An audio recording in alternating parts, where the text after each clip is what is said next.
access global conventions, conferences, and meetings. SMR Passport.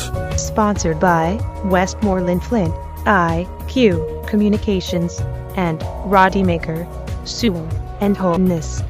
Magnus Eriksson is chairman and co-founder of the Raw Materials Group, an independent group of mineral economists and mineral strategy policy analysts. Mr. Eriksson is a keynote speaker at the Mining Indaba International Summit in Cape Town, South Africa. Mr. Eriksson speaks to SMR Passport from his office in Solna, Sweden. Thank you and welcome, Mr. Eriksson.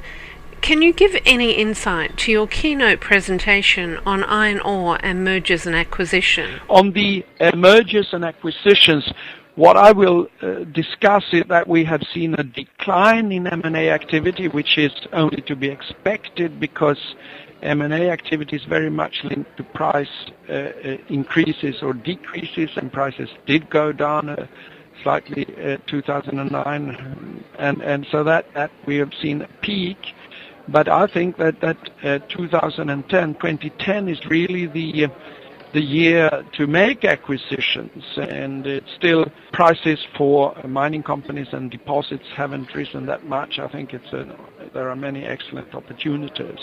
We will also discuss how both Chinese and Indian companies are intensifying their search for suitable deposits, suitable companies, and although last year the Chinese were rebutted when they tried to take over Rio Tinto, I still think that it's only a matter of time until we will see a major Chinese takeover and a Chinese mining company appear among the top 10 globally. Where do you anticipate the greatest change in production levels from 2009 to 2010? Well, I think that we will see great changes in China, and I think that the long and strong boom in China is partly over. We looked at production figures for China, and they have really peaked. They've been more or less constant for 3 years, while we have seen how imports have gone up. So I think that we shall see possibly even a decline, and actually I think that we have seen a decline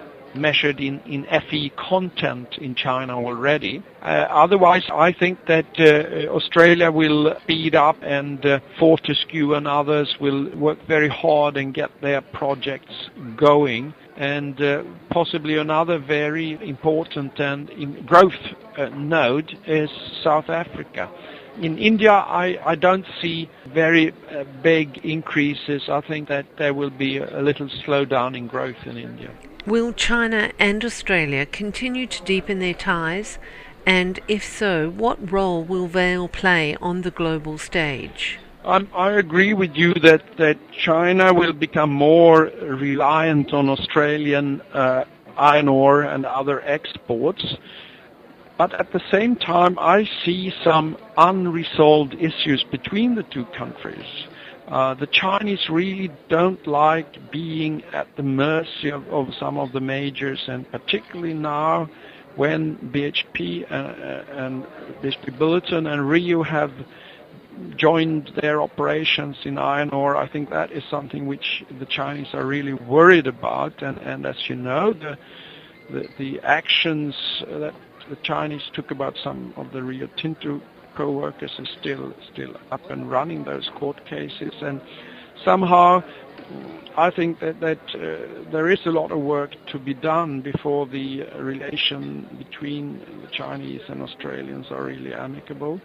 And I'm not sure how this will pan out, but I think it's more complicated than just increasing the imports. The Chinese will demand some sort of reasonable influence over price formation, and that goes particularly for iron ore and coal. How will North America iron ore producers fare in 2010? I think they will have some problems because the pickup again after the crisis will be very slow in North America. It will be slow also in Europe for that matter.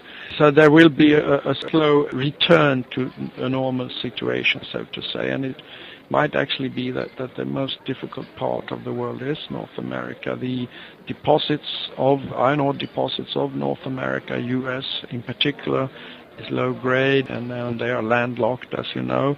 In Canada, I think that it will be a little easier, but I am also a bit hesitant about how many of the new projects in Canada will really go ahead.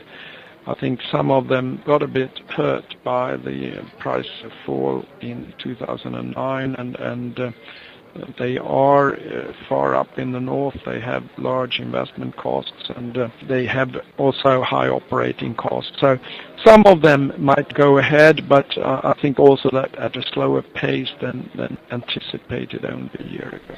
What are the most significant changes that you anticipate in production in 2010 among countries and the leading iron ore producers? Probably a bit more conservative than many observers, and we don't believe in a very high increase in 2010. It will be somewhere in the neighborhood 10-15% as far as we see the market developing right now.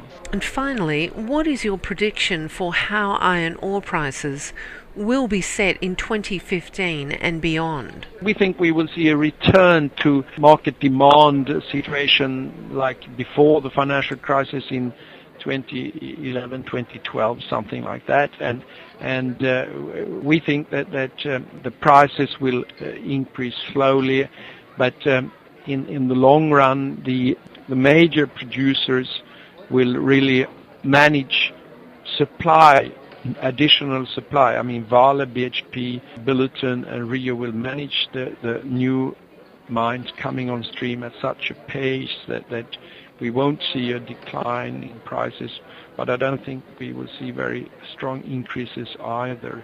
It will be a more calm period, let's say the next 5 years, than what we've seen in the recent 5 years. Chinese producers will act as swing producers when prices are a little higher and transport costs are high. That will protect the Chinese, and then they can produce a little more.